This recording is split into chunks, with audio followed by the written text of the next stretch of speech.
ବହିର first chapter ଯାର ନାଁ ହେଉଛି ଦ ପ୍ରାଇସଲେସ୍ ଗିଫ୍ଟ, ସେଇଟାକୁ ମୁଁ ପଢ଼ିବାକୁ ଯାଉଛି।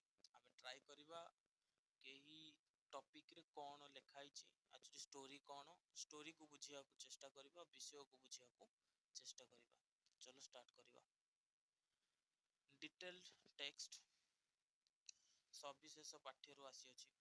ତ topic name is the priceless gift. ଏଠାରେ ପ୍ରାଇସଲେସ୍ ର ଅର୍ଥ ହେଉଛି ଅମୂଲ୍ୟ। ପ୍ରାଇସଲେସ୍ ର ଅର୍ଥ କ'ଣ? ଅମୂଲ୍ୟ। ଆଉ ଗିଫ୍ଟ ର ଅର୍ଥ ପୁରସ୍କାର, ଯୋଉଟା କି ତମେ ସବୁ ଭଲ ଭାବରେ ଜାଣିଛ। ଦ ପ୍ରାଇସଲେସ୍ ଗିଫ୍ଟ ଗୋଟେ ଅମୂଲ୍ୟ ପୁରସ୍କାର, ଯାହାର କୌଣସି ମୂଲ୍ୟ ହିଁ ନାହିଁ, ପୁରା ଅମୂଲ୍ୟ, ପ୍ରାଇସଲେସ୍ ବୋଲି କୁହାଯାଏ। କହିଲା କ'ଣ ନା, do you like to offer some gifts to somebody on his her birthday, weddings or some special occasion? ସେ କହୁଛି ତମକୁ ଭଲ ଲାଗେ କି ଗିଫ୍ଟ ଦେବାକୁ? କୋଉ କ୍ଷେତ୍ରରେ ନା ବାର୍ଥଡେ, କାହାର ଜନ୍ମଦିନରେ, ୱେଡିଙ୍ଗସ୍ ବା କାହାର ବାହାଘରରେ, ବା କିଛି ସ୍ପେଶାଲ ଓକେଜନ। ସ୍ପେଶାଲ ଓକେଜନ କହିଲା ମାନେ କିଛି ବିଶେଷ କାର୍ଯ୍ୟକ୍ରମରେ ତମକୁ କିଛି ପୁରସ୍କାର ବା ଗିଫ୍ଟ ଦେବାକୁ ଭଲ ଲାଗେ କି, ସେ ତମକୁ ପଚାରିଛି। What sort of things would you like to give? Discuss about it with your classmate. ତମକୁ କ'ଣ ଗିଫ୍ଟ ଦେବାକୁ ଭଲ ଲାଗେ, ସେ ତମର କ୍ଲାସମେଟ୍ ସହିତ, ତମ ସାଙ୍ଗମାନଙ୍କ ସହିତ ଡିସ୍କସନ୍ କରିବ। Why does a small gift become so valuable? କାହିଁକି ମଝିରେ ମଝିରେ ଦେଖିବ ଛୋଟ ଗିଫ୍ଟ କେତେ ଜଣଙ୍କ ପାଇଁ କାହିଁକି ଏତେ ଭ୍ୟାଲ୍ୟୁଏବଲ୍, ଏତେ କାହିଁକି ଇମ୍ପୋର୍ଟାନ୍ସ ଥାଏ। What do you see when you enter a restaurant? ତମେ ଯେତେବେଳେ ଗୋଟେ ରେଷ୍ଟୁରାଣ୍ଟ ଭିତରକୁ ଯାଅ, ତମେ ସେତେବେଳେ କ'ଣ ଦେଖ? Read this interesting story. ଚାଲ ପଢିବା ଏହି interesting ଷ୍ଟୋରିକୁ। The priceless gift. Here priceless means something which has a high value because it is rare. ଏଇଠି ସେ କହିଦେଇଛି ତମକୁ କ'ଣ ନା, ଆକ୍ଚୁଆଲି ତମକୁ ଏଇଠି ପ୍ରାଇସଲେସ୍ ର ଅର୍ଥଟା, ମିନିଂଟା ତମକୁ କହିଦେଇଛି। ଆକ୍ଚୁଆଲି ପ୍ରାଇସଲେସ୍ ର ଅର୍ଥ କ'ଣ? The priceless means something which has a high value, ବହୁତ ଅଧିକ ଭ୍ୟାଲ୍ୟୁ ହୋଇଥାଏ କୋଉମାନଙ୍କର, ଯୋଉମାନେ ବହୁତ ରେୟାର ଥାନ୍ତି, ବିକଜ ଇଟ୍ ଇଜ ରେୟାର। ଅଧିକ ଭ୍ୟାଲ୍ୟୁ ହୋଇଥାଏ କ'ଣ ପାଇଁ? ଯଦି ଗୋଟେ ଜିନିଷ ରେୟାର ହୋଇଥାଏ, ସେଇଥିପାଇଁ ସେଇ ଜିନିଷର ଭ୍ୟାଲ୍ୟୁ ଅଧିକ ଥାଏ। ଗୋଟେ ଏକ୍ସାମ୍ପଲ ନିଅ, ଯେମିତିକି ଆମ ପୃଥିବୀରେ ଲୁହା ଅଧିକ ମାତ୍ରାରେ ମିଳୁଛି, ହେଲା, ଯାହାଫଳରେ ଲୁହା କିଲୋ ଦାମ ବହୁତ କମ ପଇସା, 100-200 ହେଇଯିବ। କିନ୍ତୁ ଆମ ସୁନା ଆମ ପୃଥିବୀରେ ବହୁତ ରେୟାର ମିଳେ, ଇଟ୍ ଇଜ ରେୟାର, ଯାହାଫଳରେ ତାର ଭ୍ୟାଲ୍ୟୁଟା ବହୁତ ଅଧିକ ଥାଏ। ସେ ସେଇ କଥାକୁ କହିଛି। Match your points of discussion with his description. ଚାଲ ପଢିବା ଏଇ ଚାପ୍ଟରକୁ। ଚାପ୍ଟରକୁ ପଢିବା ଆଗରୁ ମୁଁ କହିଦଉଛି, ଏଇ ଚାପ୍ଟରଟା ଆକ୍ଚୁଆଲି ଯିଏ ଅଥର ଅଛନ୍ତି, ସେ ଅଥରର ନାଁ ହେଉଛି ମିଷ୍ଟର ଗୁପ୍ତା। ତାଙ୍କ ନାଁ ହେଉଛି କ'ଣ? ମିଷ୍ଟର ଗୁପ୍ତା। ତାଙ୍କ ନାଁ ହେଉଛି କ'ଣ? ମିଷ୍ଟର ଗୁପ୍ତା, ଯିଏକି ଏଇ ଦ ପ୍ରାଇସଲେସ୍ ଗିଫ୍ଟକୁ ଲେଖିଛନ୍ତି। ଓକେ, ଷ୍ଟାର୍ଟ କରିବା। ତ ଫାଷ୍ଟ ପାର୍ଟ ମୁଁ ଷ୍ଟାର୍ଟ କରୁଛି, the text. I want to a vegetarian restaurant. ଏଇଠି ଆଇ କହିଲା ମାନେ କାହାକୁ ବୁଝଉଛି? ମିଷ୍ଟର ଗୁପ୍ତାଙ୍କୁ ବୁଝଉଛି। ଯିଏ ରାଇଟର ଲେଖିଛନ୍ତି, ସେ ତାଙ୍କ ବିଷୟରେ କିଛି କହୁଛନ୍ତି, ତାଙ୍କ ଜୀବନୀରେ କିଛି ଘଟି ଯାଇଥିବା ଘଟଣା ବିଷୟରେ ସେ କହୁଛନ୍ତି। ଏଠି ଆଇ କହିଲା ମାନେ କାହାକୁ ବୁଝଉଛି? ମିଷ୍ଟର ଗୁପ୍ତାକୁ। କହିଲା I want to a vegetarian restaurant. Vegetarian restaurant କହିଲା ମାନେ ଗୋଟେ ଶାକାହାରୀ ଭୋଜନାଳୟକୁ ସେ ଗଲେ। It was lunch time. ଏଇଟା ଗୋଟେ କୋଉ ଟାଇମ ଥିଲା? ମଧ୍ୟାହ୍ନ ଭୋଜନ ଟାଇମ ଥିଲା। There were people eating and drinking. ସେଇ ଜାଗାରେ ଲୋକମାନେ କ'ଣ କରୁଥିଲେ? ଖାଉଥିଲେ ଏବଂ ପିଉଥିଲେ। ସାଧାରଣତଃ ଏଇଟା ସିମ୍ପଲ କଥା, ରେଷ୍ଟୁରାଣ୍ଟରେ ଖାଉଛନ୍ତି ଆଉ ପିଉଛନ୍ତି। The restaurant was very crowded ବା କ୍ରାଉଡ। ତ ଏଇ ରେଷ୍ଟୁରାଣ୍ଟ ବହୁତ ଗହଳିପୂର୍ଣ୍ଣ ଥିଲା। କ୍ରାଉଡର ଅର୍ଥ ହେଉଛି କ'ଣ? ଜନପୂର୍ଣ୍ଣ ବା ଗହଳିପୂର୍ଣ୍ଣ, ଗହଳିଆ ପୁରା। I saw, ମୁଁ ଦେଖିଲି, that some of the chair and tables had been pushed into a corner. ମୁଁ ଦେଖିଲି କେତେ ଗୁଡ଼ିଏ ଚେୟାର ଆଣ୍ଡ ଟେବୁଲ ଗୋଟେ କର୍ଣ୍ଣର ରେ ପଡିକି ଅଛି, ଗୋଟେ କଣୁଆ ହେଇକି ପଡିକି ଅଛି। I choose the corner table, ସେ ଗଲେ ସେ ସିଲେକ୍ଟ କଲେ କୋଉ ଟେବୁଲ କୁ, କର୍ଣ୍ଣର ଟେବୁଲ କୁ। ସାଧାରଣତଃ ସମସ୍ତେ ରେଷ୍ଟୁରାଣ୍ଟ କୁ ଗଲେ କର୍ଣ୍ଣର ଟେବୁଲ କୁ ହିଁ ଚୁଜ କରନ୍ତି। Seated myself and starting skimming through the newspaper, ସେ ନିଜ ଅନୁସାରେ ସେଇ ଜାଗାରେ ବସିଲେ ଆଉ ଷ୍ଟାର୍ଟ କଲେ କଣ, ନ୍ୟୁଜ ପେପର ସ୍କିମିଂ କରିବା ଷ୍ଟାର୍ଟ କଲେ। ଏଟାରେ ସ୍କିମିଂ ର ଅର୍ଥ କଣ ନା ଉପରୁ ଉପରୁ ପଢିବା, ଖାଲି ହେଡିଙ୍ଗ ଗୁଡିକ ପଢିବା, ତାକୁ ସ୍କିମିଂ କୁହାଯାଏ। ଦେଖ ରିଡିଙ୍ଗ କହିଲା ମାନେ କଣ, ଗୋଟେ ପ୍ୟାସେଜ ଅଛି, ଗୋଟେ ପ୍ୟାସେଜ କୁ ତମେ ପଢିବ ଏବଂ ବୁଝିବ ସେ ପ୍ୟାସେଜ ରେ କଣ ଲେଖା ହେଇଛି, ତାକୁ ଆମେ କହିବା ରିଡିଙ୍ଗ। ସ୍କିମିଂ କଣ ନା ସେ ଗୋଟେ ପ୍ୟାସେଜ ଅଛି ତାକୁ ଖାଲି ଉପରୁ ଉପରୁ ପଢିଦବ, ଏତେ ବୁଝିବାର ନାହିଁ, ଖାଲି ଉପରୁ ଉପରୁ ଖାଲି ରିଡିଙ୍ଗ ମାରି ଚାଲିବ, ତାକୁ ଆମେ କହିବା ସ୍କିମିଂ। ତ ରିଡିଙ୍ଗ ଆଉ ସ୍କିମିଂ ର ଡିଫରେଣ୍ଟ ତମେ ଜାଣିପାରିଲ। ତ ସିଏ ଦେଖିଲେ ଚୁଜ କଲେ ଗୋଟେ କର୍ଣ୍ଣର ଟେବୁଲ କୁ, ସେଇ ଜାଗାରେ ସିଟେଡ ତ ବସିଲେ, ନିଜ ଅନୁସାରେ ସେ ବସିଲେ ଆଉ ଷ୍ଟାର୍ଟେଡ ସ୍କିମିଂ ଥ୍ରୋ ଦ ନ୍ୟୁଜ ପେପର, ସେ ନିଜ ଆଡୁ ସ୍କିମିଂ କଣ ହେଡିଙ୍ଗ ଗୁଡିକ ପଢିବା ଷ୍ଟାର୍ଟ କଲେ ନ୍ୟୁଜ ପେପର। ଆଟ ଦ ମୋମେଣ୍ଟ, ସେଇ କ୍ଷଣେ, ଆଇ ନୋଟିସ୍ଡ, ସେ ଦେଖିଲେ ବା ନୋଟିସ୍ କଲେ, ଏ very young girl looking at ମି, ସେ ଦୂରରୁ ଥାଇକି ଦେଖିଲେ ଗୋଟେ ଯୁବକ ବା ଯୁବତୀ ବା ଗୋଟେ ଝିଅ ଜଣକ ତାଙ୍କୁ ଦେଖୁଛନ୍ତି। Young girl, her eyes were large, ତାଙ୍କର ଆଖି ଗୁଡିକ ବହୁତ ବଡ ବଡ। ଆଣ୍ଡ ଦେ ହାଡ ଏ ସାଡ ଏକ୍ସପ୍ରେସନ, ଦୁଃଖପୂର୍ଣ୍ଣ ମୁଖରେ ବଡ ବଡ ଆଖିରେ ସେ ଅନଉଛନ୍ତି କାହାକୁ, ଅଥରକୁ, ମିଷ୍ଟର ଗୁପ୍ତାଙ୍କୁ ସେ ଅନଉଛନ୍ତି, କାରଣ ଗୁପ୍ତା ସେଇ ସମୟରେ ନ୍ୟୁଜ ପେପରକୁ ସ୍କିମିଂ କରୁଥିଲେ। As she was going out, she asked the cashier in a low voice, ସେଇ ୟଙ୍ଗ ଗର୍ଲ ଜଣକ she was going out, asked the cashier, ତାଙ୍କୁ ମାନେ ଅଥରଙ୍କୁ ସେ ବଡ ବଡ ଆଖିର ଦୁଃଖପୂର୍ଣ୍ଣ ଭାବରେ ଅନେଇକି ସେଇ ଜାଗାରୁ ଉଠି, ଯିଏ କ୍ୟାସିୟର ଅଛନ୍ତି, ସବୁ ରେଷ୍ଟୁରାଣ୍ଟ ଗୋଟେ ଗୋଟେ କ୍ୟାସିୟର ବସିଥାନ୍ତି ସାମ୍ନାରେ, ପଇସା ପତ୍ର ନେବା ଆଣିବା କରନ୍ତି, ବିଲିଂ ବି କରନ୍ତି। ତ ସେ କ୍ୟାସିୟର କୁ ଯାଇକି ପଚାରିଲେ ଲୋ ଭଏସ ରେ କି ଇଜ ଦ୍ୟାଟ ଜେଣ୍ଟଲମ୍ୟାନ ଆନ୍ ଇଣ୍ଡିଆନ, ସେଇ ଜାଗାରେ ଯୋଉ ବସିଛନ୍ତି ଜଣକ, ସିଏ କଣ ଯିଏ ଭଦ୍ର ବ୍ୟକ୍ତି ଜଣକ କଣ ଭାରତୀୟ କି, ଇଣ୍ଡିଆନ କି? କିଏ ପଚାରିଲେ, ସେ ୟଙ୍ଗ ଗର୍ଲ ଜଣକ ପଚାରିଲେ, କାହାକୁ ପଚାରିଲେ, କ୍ୟାସିୟର କୁ ପଚାରିଲେ। I think so, the cashier replied, ସେ ଯିଏ ପଇସା ଯିଏ କଲେକ୍ଟ କରନ୍ତି ରେଷ୍ଟୁରାଣ୍ଟ ର କ୍ୟାସିୟର, ସେ ରିପ୍ଲାଏ କଲେ I think so, ମୁଁ ଭାବୁଛି। I think so ର ଅର୍ଥ କଣ, ମୁଁ ଭାବୁଛି। The girl looked at me once more, ସେଇ ୟଙ୍ଗ ଗାର୍ଲ ଜଣକ ଆଉ ଥରେ ଅନେଇଲା, once more ଅର୍ଥ ଆଉ ଥରେ ଅନେଇଲା, and went out, ଆଉ ସେଠାରୁ ପଳେଇଲା। It surprised me, surprised କହିଲା ମାନେ ଆଶ୍ଚର୍ଯ୍ୟ, why, କାହିଁକି, what was the matter, କଣ ଏ ଘଟଣା, ଏଇଟା କିଏ ଭାବିଲେ, ଆମର ଅଥର ମିଷ୍ଟର ଗୁପ୍ତା ଭାବିଲେ କି it surprised me, ମୁଁ ଏଟା ଆଶ୍ଚର୍ଯ୍ୟ ଲାଗୁଛି, କାହିଁକି, what was the matter, କଣ ଏ ଘଟଣା।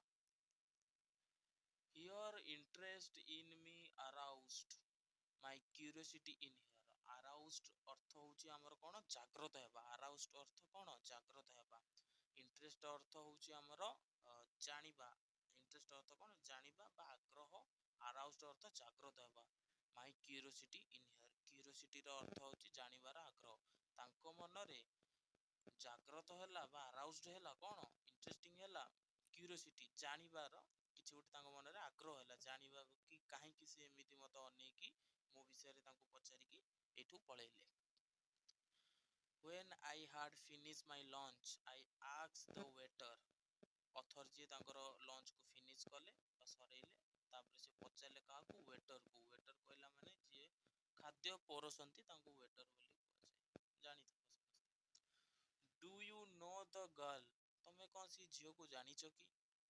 Who was sitting out there, ସେଇ ଜାଗାରେ ଯୋଉ ଝିଅଟି ବସିଥିଲା ତମେ ତାକୁ କଣ ଜାଣିଛ କି? No sir, no sir, କିଏ ରିପ୍ଲାଏ କଲେ, ଆମର ୱେଟର ଜଣକ କହିଲେ no sir, ମୁଁ ଜାଣିନି। I noticed she has lunch here on Saturday, ମୁଁ ନୋଟିସ୍ କରିଛି, ମୁଁ ଅନୁମାନ କରିଛି, ମୁଁ ଦେଖିଛି କି ସେ କେବଳ ଶନିବାରକୁ ହିଁ ଆସନ୍ତି, କଣ ପାଇଁ, ଲଞ୍ଚ କରିବା ପାଇଁ ରେଷ୍ଟୁରାଣ୍ଟକୁ ଆସନ୍ତି। She come on payday only. ଏଠି ପେ ଡେ ର ଅର୍ଥ ହଉଛି କଣ? Salary day. ପେ ଡେ କହିଲା ମାନେ ସାଲେରୀ ଡେ। ସମସ୍ତଙ୍କୁ ଚାକିରି କଲା ମାନେ ମାସକୁ ସାଲେରୀ ମିଳିଥାଏ। ତ I notice she has lunch here on Saturday. ସେ କେବଳ ଶନିବାରକୁ ଆସନ୍ତି। She comes on a payday only. କେବଳ ଯୋଉ ଦିନ ସାଲେରୀ ମିଳେ ସେ ବୋଧେ ସେଇ ଦିନ ଆସନ୍ତି। Perhaps she does not earn much. Perhaps ର ଅର୍ଥ ହଉଛି କଣ? ବୋଧେ ହୁଏ ସେ ବେଶୀ ଇନକମ୍ କରନ୍ତିନି। ଅର୍ନ ଅର୍ଥ କଣ? ଇନକମ୍ କରିବା। ପରହାପ୍ସ ବୋଧେ ହୁଏ C does not earn much. ସେ ବୋଧେ ବେଶୀ ରୋଜଗାର କରନ୍ତିନି। ଅର୍ନ ଅର୍ଥ କଣ? ରୋଜଗାର କରିବା। ପରହାପ୍ସ ର ଅର୍ଥ ବୋଧେ ହୁଏ। I was moved by what he said. The curiosity I felt about the girl persisted. Why had she inquired about me? ମୋ ମନରେ କ୍ୟୁରିଓସିଟି ଆହୁରି ବଢିଗଲା। ହେଲା, ମାନେ ଫିଲ୍ଡ ଅର୍ଥ ବହୁତ ଘଞ୍ଚ ଭାବରେ, ମାନେ ବହୁତ ଗଭୀର ଭାବରେ ମୋର କ୍ୟୁରିଓସିଟି ବଢିଗଲା ଏବାଉଟ୍ ଦ ଗାର୍ଲ, ସେ ଝିଅଙ୍କ ବିଷୟରେ। ଆଉ ମତେ ଜାଣିବାକୁ ଇଚ୍ଛା ହେଲା, ତାଙ୍କ ବିଷୟରେ ଇନକ୍ୱାରି କରିବାକୁ ଇଚ୍ଛା ହେଲା, କାହିଁକି ସେ ମତେ ଖୋଜୁଥିଲେ। ପ୍ରେସିଷ୍ଟ ର ଅର୍ଥ ହଉଛି ଆମର ଜିଦ୍। ତାଙ୍କ ମନେ ଗୋଟେ ଜିଦ୍ ଧରିଲେ ଯେ କାହିଁକି ସେ ମୋ ବିଷୟରେ ଜାଣିବାକୁ ଚେଷ୍ଟା କରୁଥିଲେ। ସେଇ ବିଷୟରେ ତାଙ୍କ ଇନକ୍ୱାରି କରିବାକୁ ଇଚ୍ଛା ହେଲା। କାହିଁକି ସେ ମୋ ବିଷୟରେ ଇନକ୍ୱାରି କରୁଥିଲେ। She inquired about me. Who has the mysterious child? Mysterious କହିଲା ମାନେ ଆମର ରହସ୍ୟମୟ। କିଏ ସେ ରହସ୍ୟମୟ ପିଲାଟେ? I kept thinking of your poverty ଆଉ stricken ବା stricken। poverty stricken କହିଲା ମାନେ କଣ? ଦାରିଦ୍ର ପରା। ସେ କାହିଁକି ସେ ଦାରିଦ୍ର ପରା ଏନଜିଓସ୍ ଫିଗର। ଫିଗର କହିଲା ମାନେ ଏଇଠି ଫେସ୍ କୁ ବୁଝଉଛି, ମୁହଁକୁ। ସେ କାହିଁକି ବଡ ବଡ ଆଖିରେ ଦୁଃଖପୂର୍ଣ୍ଣ ଭାବରେ ମତେ ଚାହୁଁଥିଲେ। ପ୍ରୋବର୍ଟି ଷ୍ଟ୍ରାଇକର ବା ଷ୍ଟ୍ରିକେନ୍ ମାନେ ଦାରିଦ୍ର ପରା ଭାବରେ କାହିଁକି ମତେ ସେ ଚାହୁଁଥିଲେ। Cooled COULD। କୁଲ୍ଡ ଅର୍ଥ ତମେ ଇଚ୍ଛା କରିବା। Cooled I help here in any we. Cooled ମୋର ଇଚ୍ଛା ହଉଛି ତାଙ୍କୁ କିଛି ସାହାଯ୍ୟ କରିବା ପାଇଁ, କିମ୍ବା ସେ ଚାହୁଁଥିଲେ କି ମୋ ଠାରୁ କିଛି ସାହାଯ୍ୟ, ଯାହାଫଳରେ କି ଏଇଭଳିଆ ଦୁଃଖପୂର୍ଣ୍ଣ ଭାବରେ ମତେ ଚାହୁଁଥିଲେ। ଦ ୱିକ୍ ପାଷ୍ଟ। ଗୋଟେ ସପ୍ତାହ ପଳେଇଲା। ସଟରଡେ କମ୍ ଏଗେନ୍। ପୁଣି ଥରେ ଶନିବାର ଦିନ ଆସିଲା। I went to the same restaurant. ମୁଁ ସେହି ସେମ୍ ରେଷ୍ଟୁରାଣ୍ଟକୁ ଶନିବାର ଦିନ ଗଲି। କିଏ? ଅଥର ଗଲେ, ମିଷ୍ଟର ଗୁପ୍ତା। ଆଇ କହିଲା ମାନେ ମିଷ୍ଟର ଗୁପ୍ତାକୁ ବୁଝଉଛି, ଯିଏ ଲେଖିଛନ୍ତି ଏଇ ଚାପ୍ଟରଟାକୁ। As I enter, I saw her sitting at the same table as before. ସେ ଯେତେବେଳେ I entered, ସେ ଯେତେବେଳେ ଭିତରକୁ ଗଲେ, ରେଷ୍ଟୁରାଣ୍ଟ ଭିତରକୁ, I saw her sitting, ସେ ଦେଖିଲେ, I saw ଅର୍ଥ କଣ? ସେ ଦେଖିଲେ her sitting at the same table as before। ସେ ମହିଳା ଜଣକ ସେହି ଜାଗାରେ, ଆରଥରକ ଯୋଉ ଜାଗାରେ ବସିଥିଲେ ସେହି ଜାଗାରେ, ସେଇ ଟେବୁଲରେ ସେ ବସିଛନ୍ତି। She was eating, ସେ ବସିକି ଖାଉଛନ୍ତି। I went up to her and took the chair opposite side। ସିଏ ଅଥର ଜଣକ ତାଙ୍କ ପାଖକୁ ଗଲେ ଆଉ ତାଙ୍କ ଅପୋଜିଟ୍ ସାଇଡରେ ବସିଲେ। ଅପୋଜିଟ୍ ସାଇଡରେ ବସିଲେ ମାନେ ଧରିଦିଅ ସେ ୟଙ୍ଗ ଗର୍ଲ ଜଣକ ଧରିଦିଅ ତାଙ୍କ ଟେବୁଲ ଧରିଦିଅ ଏଇଠି ଅଛି, ସିଏ ଯଦି ଏଇ ଜାଗାରେ ବସିକି ଖାଉଛନ୍ତି ତ ଅପୋଜିଟ୍ ସାଇଡ୍ ସେଇଠି ଲେଖିଲା କଣ? She was eating, I went up to her and took the chair opposite here। ମାନେ ସେ ଯୋଉ ଜାଗାରେ ବସିଥିଲେ ତାର ଅପୋଜିଟ୍ ଚେୟାର କହିଲା ମାନେ ଏଇ ପର୍ସନଟା ଅପୋଜିଟ୍ ଚେୟାରରେ ଅଥର ଆମର ବସିଲେ। Then I wished here a good afternoon and then by making one brief remarks after another। ସିଏ କଣ କହିଲେ? ସିଏ ତାଙ୍କୁ ୱିଶ୍ କଲେ। ୱିଶ୍ ଅର୍ଥ କଣ? କାମନା କଲେ। କଣ? ଗୁଡ୍ ଆଫ୍ଟରନୁନ୍ କହିଲେ ତାଙ୍କୁ। And then Bai making one brief remark. Brief ର ଅର୍ଥ ହଉଛି ଆମର କଣ? ସଂକ୍ଷେପରେ। ବ୍ରିଫ୍ ର ଅର୍ଥ କଣ? ସଂକ୍ଷେପରେ। ରିମାର୍କସ୍ ର ଅର୍ଥ ହଉଛି ଆମର ମନ୍ତବ୍ୟ ଦେଇ, କିଛି ସଂକ୍ଷେପରେ ମନ୍ତବ୍ୟ ଦେଇ I was able to start a conversation। ତ କିଛି ସଂକ୍ଷେପରେ ମନ୍ତବ୍ୟ ପ୍ରଦାନ କରି ବା ଉପସ୍ଥାପନ କରି ସେ ତାଙ୍କର କନଭରସେସନକୁ ବା କଥାବାର୍ତ୍ତାକୁ ଷ୍ଟାର୍ଟ କଲେ। I was able to start a conversation ଅର୍ଥ କଥାବାର୍ତ୍ତା କରିବା। ଆଟ୍ ଲାଷ୍ଟ ସି ଆକ୍ସଡ, ଶେଷରେ କଥାବାର୍ତ୍ତା ହୋଇସାରିଲା ପରେ ଶେଷରେ ସିଏ ପଚାରିଲେ, କିଏ ପଚାରିଲେ? ସେ ୟଙ୍ଗ ଗର୍ଲ ଜଣକ ପଚାରିଲେ, ଆର୍ ୟୁ ୱାନ୍ ଇଣ୍ଡିଆନ୍, ତମେ କଣ ଭାରତୀୟ କି?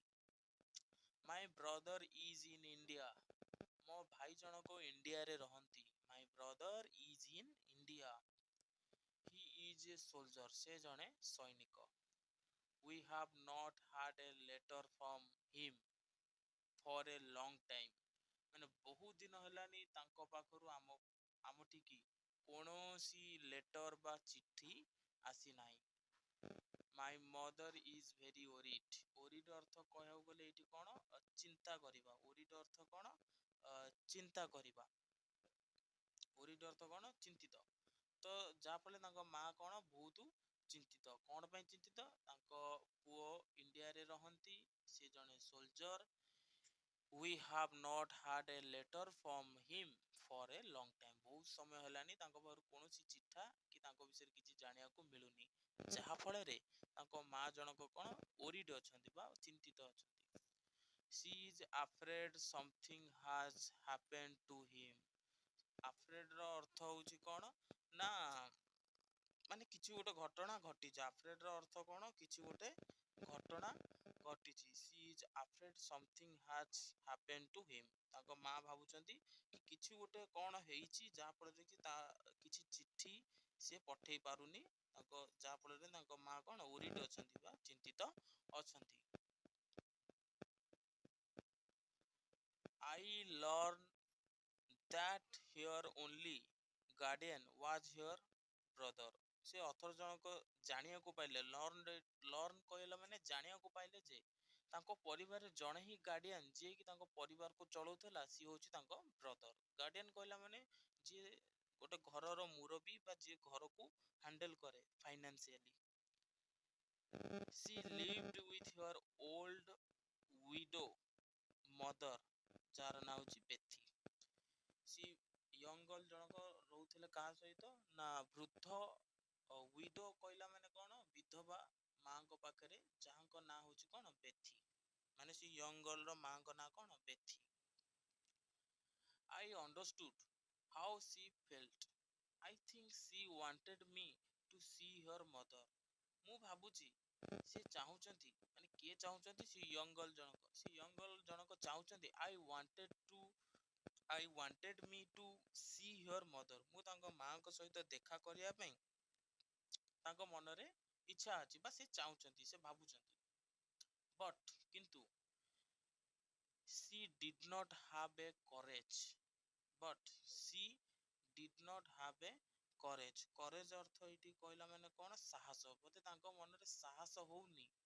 courage ଅର୍ଥ କଣ ସାହସ, ବୋଧେ ତାଙ୍କ ମନରେ did not have a courage, ତାଙ୍କ ମନରେ ସାହସ ହଉନି to ask me to accompany her home, accompany କହିଲା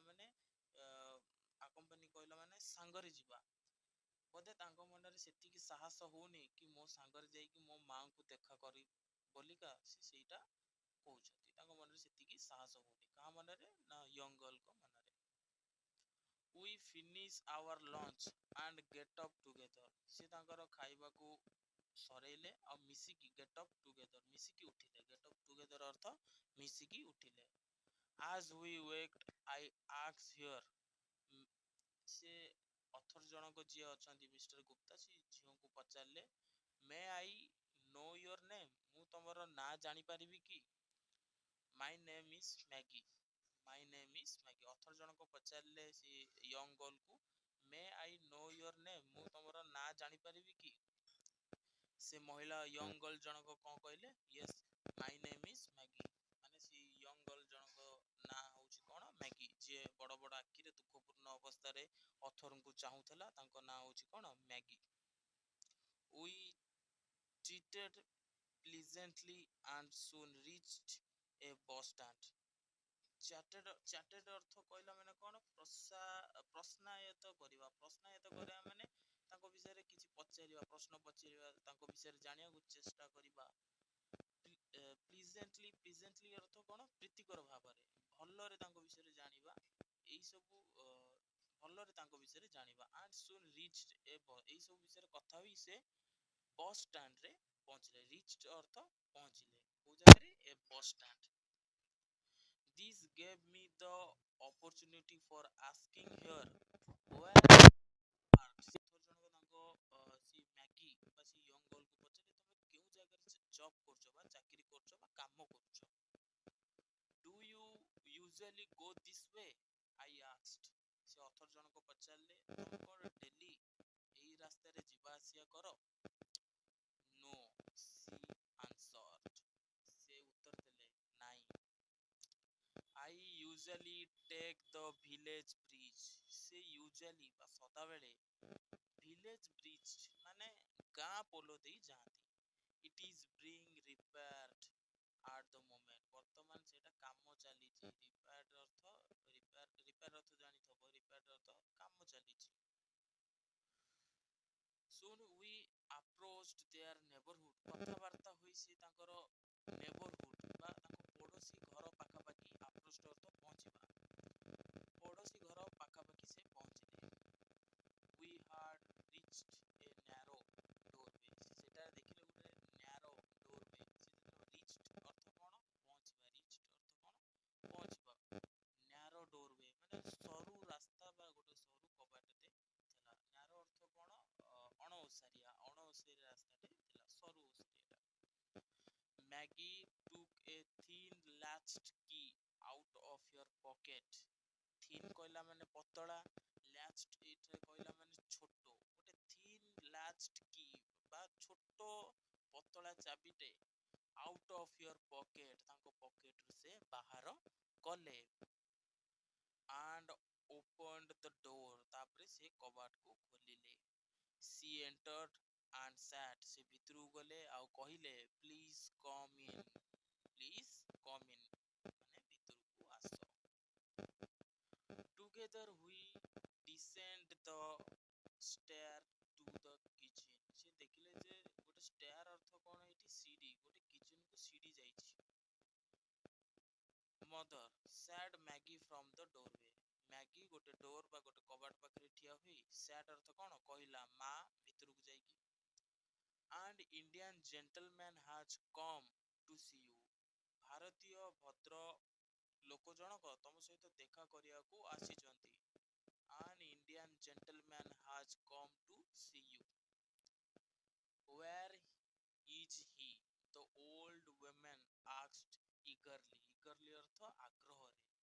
Where is he? ସେ କୋଉଠି ଅଛନ୍ତି? କିଏ କହିଲେ? ମ୍ୟାଗିର ମା। ମ୍ୟାଗି କହିଲେ ମାନେ କିଏ? ସେ ୟଙ୍ଗ ଗର୍ଲର ମା କହିଲେ where is he? eagerly ଅର୍ଥ କଣ ଆଗ୍ରହରେ। With a smile I stepped into the kitchen behind the Maggie। ଏଠାରେ ସ୍ମାଇଲ ଅର୍ଥ କଣ ହସିବା। ଷ୍ଟିପେଡ ଅର୍ଥ ହଉଛି ଅନୁର୍ବର ଭାବରେ। into the kitchen ମାନେ କିଚେନ ଭିତରେ। behind the Maggie ବା ଯେ ୟଙ୍ଗ ଗର୍ଲ ତା ପଛପଟେ ଠିଆ ହୋଇ ଅଥର ଅନୁର୍ବଳ ଭାବରେ ଷ୍ଟିପେଡରେ ହସିଲେ ବା ସ୍ମାଇଲ କରିକି ହସିଲେ। କାହା ପଛପଟେ? ମ୍ୟାଗି ପଛପଟେ କିଚେନରେ ଠିଆ ହୋଇ। କାରଣ ସେ କିଚେନକୁ ଯାଉଥିଲେ ନା ଏଠି ଲେଖା ଅଛି ଷ୍ଟାର ଟୁ ଦ କିଚେନ। ଘର ଭିତରକୁ ପଶୁ ପଶୁ ହିଁ ତାଙ୍କର କିଚେନ ଅଛି। She introduced us। How do you do? ସେ introduced କଲେ। How do you do? I sat and held out my hands। I sat and held out my hands ର ଅର୍ଥ ହଉଛି ହାତ ଆଗକୁ କରିକି introduce କଲେ କି ପଚାରିଲେ how do you do ତମେ କିପରି ଅଛ। Excuse me, my hands are covered with flour। ମୋ ହାତ କଭର ହୋଇକି ଅଛି କୋଉଥିରେ? ଫ୍ଲୋରରେ। ଫ୍ଲୋର FLOUR ଅର୍ଥ ଫ୍ଲୋର ଅର୍ଥ ମଇଦା। ତାଙ୍କ ହାତଟା ମଇଦାରେ cover. I am making cakes। ମୁଁ ଏନେ କେକ୍ ବନଉଛି। କିଏ କହୁଛନ୍ତି? ତାଙ୍କ ମଦର ବା ମା କହୁଛନ୍ତି। ବେଥିଲ ଏଇଠି ଲେଖା ହେଇଛି ତାଙ୍କ ମାଙ୍କ ନାଁ। କୁଆଡ଼େ ଗଲେ? His name is Bethy. ତାଙ୍କ ମାଙ୍କ ନାଁ କଣ? ବେଥି। BETHY। I am making cake। ସେ ଏନେ କଣ cake ବନଉଥିଲେ। People will come to buy them this evening। କହିଲା କଣ ନା ମୁଁ ଏବେ କେକ୍ ବନଉଛି କାରଣ କିଛି ଲୋକ ସନ୍ଧ୍ୟା ବେଳେ ଆସିବେ କଣ ପାଇଁ? କେକ୍ କିଣିବା ପାଇଁ। ଏଠି ଲେଖା ହେଇଛି ପିପୁଲ ଅର୍ଥ ଲୋକମାନେ, will come to buy, buy ଅର୍ଥ କିଣିବା, he come to buy them this evening, ସନ୍ଧ୍ୟା ବେଳେ କିଛି ଲୋକ ଆସିବେ କଣ କିଣିବା ପାଇଁ। କଣ କିଣିବା ପାଇଁ? କେକ୍ କିଣିବା ପାଇଁ। ସେଥିପାଇଁ ସେ କେକ୍ ମେକିଂ କରୁଥିଲେ, ବନଉଥିଲେ, ଯାହାଫଳରେ ତାଙ୍କ ହାତରେ ମଇଦା ଲାଗିଥିଲା। This is the way we make our living। ଏଇଟା ହିଁ ଗୋଟିଏ ମାଧ୍ୟମ। This is the way we make our living lots of trouble। ଏହି ହେଉଛି ଗୋଟିଏ ମାଧ୍ୟମ ଯାହା ଆମେ ବଞ୍ଚିବାର, ମାନେ ଏଇ କେକ୍ ବନେଇକି ସେମାନେ ବଞ୍ଚୁଥିଲେ ଲଟ୍ ଅଫ୍ ଟ୍ରବୁଲରେ, ଅସୁବିଧାରେ ସେମାନେ ଚଳୁଥିଲେ ଏଇ କେକ୍ ବନେଇକି। Saturday night is a time of festivity in poor neighborhood। ଏଇଠି ଦେଖ ସଟରଡେ ନାଇଟ୍, ଶନିବାର ଦିନ ରାତି ତାଙ୍କ ଏରିଆରେ, ନେବରହୁଡ ମାନେ ତାଙ୍କ ଅଡ଼ୋଶ ପଡ଼ୋଶରେ ବା ଆଖପାଖରେ ପଡ଼ୋଶୀ ଘରେ ଫେଷ୍ଟିଭିଟି, ଫେଷ୍ଟିଭିଟି କହିଲା ମାନେ ଆନନ୍ଦ ଉତ୍ସବ ପାଳନ କରାଯାଉଥିଲା। ପ୍ରତି ଶନିବାରକୁ ଶନିବାର ରାତିରେ ତାଙ୍କ ନେବରହୁଡରେ ବା ପଡ଼ୋଶୀ ଯେତିକି ଅଛନ୍ତି ସେ ଆଖପାଖରେ କଣ ହଉଥିଲା? ଫେଷ୍ଟିଭିଟି ହଉଥିଲା ବା ତାଙ୍କ ପାଳନ କରାଯାଉଥିଲା, ଫେଷ୍ଟିଭାଲ ହଉଥିଲା, ଆନନ୍ଦ ଉତ୍ସବ ପାଳନ କରାଯାଉଥିଲା। All kinds of things are sold on this night। କହୁଛି all kinds of things, ସବୁ ପ୍ରକାରର ବସ୍ତୁ ବା ଜିନିଷ, sold ଅର୍ଥ ବିକ୍ରି କରିବା, on this night, ଏଇ ରାତିରେ ସବୁ ପ୍ରକାରର ଜିନିଷକୁ କଣ ବିକ୍ରି କରାଯାଉଥିଲା ବା ଉପଲବ୍ଧ ଥିଲା କିଣିବା ପାଇଁ ବା ବିକ୍ରି ବି କରାଯାଉଥିଲା। ସବୁ ପ୍ରକାରର ଜିନିଷ କୋଉ ଜାଗାରେ? ଏ ଫେଷ୍ଟିଭିଟିରେ, ଆନନ୍ଦ ଉତ୍ସବରେ, ଯୋଉଟାକି ଶନିବାର ଦିନ ରାତିରେ ତାଙ୍କର ସେଇ ଜାଗାରେ ପଡେ। The street are more crowded than any other day। ଅନ୍ୟ ଦିନ ଅପେକ୍ଷା, ଷ୍ଟ୍ରିଟ୍ ଅର୍ଥ କହିଲେ ତାଙ୍କ ଯୋଉ ରାସ୍ତାରେ ବା ଅଧିକ ସମୟ କଣ ହଉଥିଲା? ଗହଳିପୂର୍ଣ୍ଣ ଥିଲା। ମାନେ ଅନ୍ୟ ଦିନ ଗୁଡ଼ିକ, ଅଦର ଡେଜ୍ ବା ଅନ୍ୟ ଦିନ ଗୁଡ଼ିକୁ ଛାଡ଼ି ଦେଇ ଶନିବାର ଦିନ ସେଇ ଜାଗାରେ ଅଧିକ କଣ ହଉଥିଲା? ଗହଳିପୂର୍ଣ୍ଣ ଥିଲା। କ୍ରାଉଡ ଅର୍ଥ ଗହଳିପୂର୍ଣ୍ଣ, ଷ୍ଟ୍ରିଟ୍ ଅର୍ଥ ରୋଡ କଡ଼। This is the day when they are able to spend a little from their weekly wage। ଏହି ହେଉଛି ସେଇ ଗୋଟିଏ ଦିନ ବା this is the day when they are able ଅର୍ଥ ସକ୍ଷମ, ସେ ସକ୍ଷମ ଅଟନ୍ତି to spend a little from their weekly wage। ତ ଏହି ଶନିବାର ଦିନ ଗୋଟିଏ ଦିନ ଯିଏକି ଏଇ ଗୋଟିଏ ଦିନରେ ସେ ସପ୍ତାହରେ କେକ୍ ବନେଇକି ଯାହା ଇନକମ୍ ବା ଯାହା ରୋଜଗାର କରୁଥିଲେ, ସେ ଏବୁଲ ଥିଲେ ଏଇ ଉତ୍ସବରେ ବା ଏଇ ଫେଷ୍ଟିଭିଟିରେ କଣ ସ୍ପେଣ୍ଡ କରିବା ପାଇଁ, ଖର୍ଚ୍ଚ କରିବା ପାଇଁ ଏବୁଲ ଥିଲେ। ତ ମୁଁ ଫାଷ୍ଟ ପାର୍ଟଟା ମୁଁ ପଢ଼ି ଦେଇଛି।